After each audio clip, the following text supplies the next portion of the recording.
മധ്യകേരളത്തിന്റെ രാഷ്ട്രീയ മനസ്സ് ഈ അവസാന ലാപ്പിലേക്ക് രണ്ടാം ഘട്ട തെരഞ്ഞെടുപ്പിൽ നമ്മുടെ കേരളവും പോളിംഗ് ബൂത്തിലേക്ക് നീങ്ങുമ്പോൾ എങ്ങനെയുണ്ട് എന്നുള്ളതാണ്. കാരണം വലിയ രാഷ്ട്രീയ ഒരു പാരമ്പര്യമുള്ള ആലപ്പുഴയിൽ ശക്തമായ ത്രികോണ മത്സരം. ഇന്ന് ശോഭാ സുരേന്ദ്രന്റെ തെരഞ്ഞെടുപ്പ് പ്രചാരണത്തിന് ആവേശം പകരാൻ വേണ്ടി രാഷ്ട്രീയ ചാണക്യൻ അമിത്ഷാ നാളെയാണ് പ്രചാരണ പരിപാടി എത്തുന്നതോടൊപ്പം തന്നെ എറണാകുളം ലോക്സഭാ മണ്ഡലം. അങ്ങനെ സുധീഷ് എങ്ങനെ വിലയിരുത്തുന്നു മധ്യകേരളത്തിലെ ഈ ഒരു അവസാന ലാപ്പിലെ പ്രചാരണ ചൂടും മറ്റ് കരുനീക്കങ്ങളുമെല്ലാം?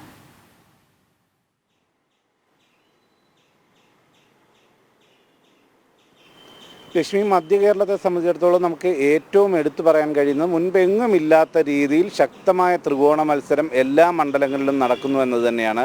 അതിൽ ഏറ്റവും പ്രധാനമായി പറയേണ്ടത്, നമ്മൾ കഴിഞ്ഞ ദിവസം സാധാരണക്കാരെ നിരവധി പേരുടെ തീരദേശവാസികളുടെ അതോടൊപ്പം തന്നെ ഓട്ടോ ഡ്രൈവർമാരുടെ ഒക്കെ പ്രതികരണം എടുക്കുമ്പോൾ എല്ലാവരിലും മോദി ഒരു വലിയ സ്വാധീനം ചെലുത്തിയിരിക്കുന്നു എന്നത് എടുത്തു പറയാതിരിക്കാൻ സാധിക്കില്ല. അതിൽ ഏറ്റവും പ്രധാനമായി പറയുന്നത്, 2 തവണ മോദിക്ക് അവസരം കൊടുത്തപ്പോഴും 3-ാം തവണ കൂടി അവസരം കൊടുക്കണമെന്ന് അവർ ആഗ്രഹിക്കുന്നു.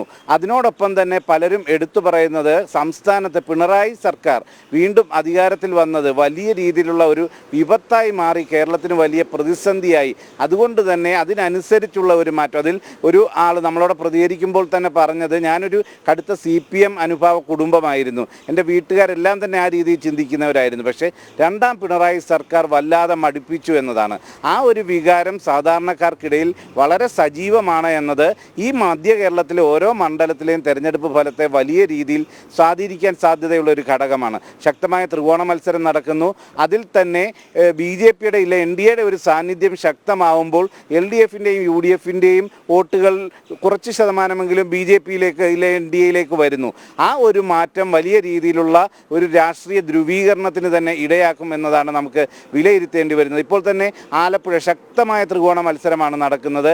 ആദ്യം വലിയ ശോഭാ സുരേന്ദ്രന് പറ്റിയൊരു മണ്ഡലമാണോ എന്ന രീതിയിൽ പോലും ചർച്ചകൾ ഉയർന്ന ആ ആലപ്പുഴയിൽ വലിയ രീതിയിൽ ശോഭയുടെ പ്രചരണവും മറ്റും ജനകീയമാകുന്നു, ജനങ്ങൾ ഏറ്റെടുക്കുന്നു. പ്രത്യേകിച്ചും സ്ത്രീ സമൂഹങ്ങൾ, സാധാരണക്കാരായ തൊഴിലാളി സമൂഹങ്ങൾ, ഇതെല്ലാം ഒരു സാഹചര്യത്തിൽ ഇടതുപക്ഷത്തിനൊപ്പം നിന്നിരുന്നതോ ഇല്ലെങ്കിൽ നായർ ക്രൈസ്തവ സ്ത്രീകളുടെ വോട്ടുകൾ UDFിനൊപ്പം നിന്നതോ ആയിരുന്നെങ്കിൽ അത്തരം വോട്ടുകളിൽ വലിയ രീതിയിൽ ചലനം ഉണ്ടാക്കാൻ ശോഭയുടെ പ്രചരണങ്ങൾക്കായി എന്നത് നമുക്ക് നേരിട്ട് കാണാൻ സാധിക്കുന്നതാണ്. അവിടെ ഉണ്ടാകുന്ന ജനക്കൂട്ടം, ഓരോ റോഡ് ഷോയും മറ്റും നടക്കുമ്പോഴുണ്ടാകുന്ന തെരുവിലേക്ക് ഇറങ്ങി വരുന്ന സ്ത്രീകളുടെ ആ ഒരു കൂട്ടം, ഇതെല്ലാം നമ്മൾ കാണുന്നത്. അതോടൊപ്പം തന്നെ തീരവാസികൾ അവരുടെ പ്രശ്നങ്ങൾ ശോഭാ സുരേന്ദ്രനുമായി പങ്കുവെച്ചുകൊണ്ട് കരിമണൽ ഖനനം ഉണ്ടാക്കുന്ന ആശങ്കകൾ, അതിന് പരിഹാരം തേടാൻ ശോഭാ സുരേന്ദ്രനെ സമീപിക്കുന്നു. ശോഭാ സുരേന്ദ്രൻ ജയിച്ച് കേന്ദ്രമന്ത്രിയായാൽ ഇതിനെല്ലാം പരിഹാരമുണ്ടാവും, തീരദേശ മേഖലയിലെ പ്രശ്നങ്ങൾക്ക് അറുതി വരുത്തും എന്ന രീതിയിലുള്ള ഒരു പ്രതീക്ഷ. അതും ആലപ്പുഴ ജില്ലയെ സംബന്ധിച്ചിടത്തോളം കരുനാഗപ്പള്ളി മുതൽ അരൂര് വരെയും തീരദേശ മേഖലയിലൂടെ കടന്നു പോകുന്ന 7 അസംബ്ലി മണ്ഡലങ്ങളിലാണ് ഉൾപ്പെട്ടതാണ് ആലപ്പുഴ ലോക്സഭാ മണ്ഡലം. അതുകൊണ്ട് തന്നെ അവിടുത്തെ തീരവാസികളുടെ പ്രശ്നത്തിന് വലിയ രീതിയിൽ പരിഹാരം കാണാനാകുമെന്ന പ്രതീക്ഷ അത് NDAക്ക് സംബന്ധിച്ചിടത്തോളം വലിയ ഒരു പ്രതീക്ഷ തന്നെയാണ് നൽകുന്നത്. ഈ ഒരു സാഹചര്യത്തിൽ ഭരണവിരുദ്ധ വികാര വോട്ടുകൾ 2ആയി മാറുമ്പോൾ അത് വലിയൊരു ശതമാനം ശോഭാ സുരേന്ദ്രനിലേക്ക് എത്തുമ്പോൾ അത് വലിയ രീതിയിൽ അപ്രവചനീയ സാധാരണ ഒരു സാഹചര്യത്തിലേക്കാണ് ആലപ്പുഴയിലെ തെരഞ്ഞെടുപ്പ് ഫലം പോകുന്നത്. ഇവിടെ എറണാകുളം എടുത്താലും സമാന രീതിയിലുള്ള നിരവധി പ്രശ്നങ്ങളുണ്ട്. നമ്മൾ തന്നെ റിപ്പോർട്ട് ചെയ്തതാണ്, ചെറായി ഭാഗത്ത് ഏതാണ്ട് 650-ലധികം കുടുംബങ്ങളിലെ അവരുടെ വില നൽകി വാങ്ങിയ ഭൂമി, അതിനവർക്ക് അവകാശമില്ല എന്ന തരത്തിലുള്ള സംസ്ഥാന സർക്കാരിൻ്റെ ഉൾപ്പെടെയുള്ള ഒരു ഇടപെടൽ. അപ്പോൾ ഈ വിഷയങ്ങളിലൊക്കെ പരിഹാരം കാണാൻ കേന്ദ്ര സർക്കാരിൻ്റെ കൂടി ഇടപെടൽ വേണം എന്ന് അവിടുത്തെ തീരവാസികൾ ആഗ്രഹിക്കുന്നു. ആ രീതിയിലുള്ളവർ KS രാധാകൃഷ്ണനെയാണ് ഇവിടെ സമീപിക്കുന്നത്. ആ രീതിയിൽ കുടിവെള്ള പ്രശ്നമാകട്ടെ, ഓരോ വിഷയങ്ങളും അതുമായി ബന്ധപ്പെട്ട പ്രശ്നങ്ങളെല്ലാം തന്നെ ചർച്ച ചെയ്യാൻ വരുമ്പോൾ അവരുടെ ഒരു പ്രതീക്ഷ, അവർക്ക് അവരുടെ പ്രശ്നങ്ങൾ പറയാൻ പറ്റുന്ന ഒരാൾ എന്ന രീതിയിൽ, അതിന് പരിഹാരം കാണാൻ കഴിയുന്ന ഒരാളെന്ന രീതിയിൽ NDAയുടെ സ്ഥാനാർത്ഥിയെ കാണുന്നു എന്നത് തന്നെയാണ് വലിയ മാറ്റം. ആ രീതിയിൽ ചലനമാണ് തൃശ്ശൂരും അതോടൊപ്പം തന്നെ ചാലക്കുടിയിലും കോട്ടയത്തും ഇടുക്കിയിലും എല്ലാം കാണുന്നത്.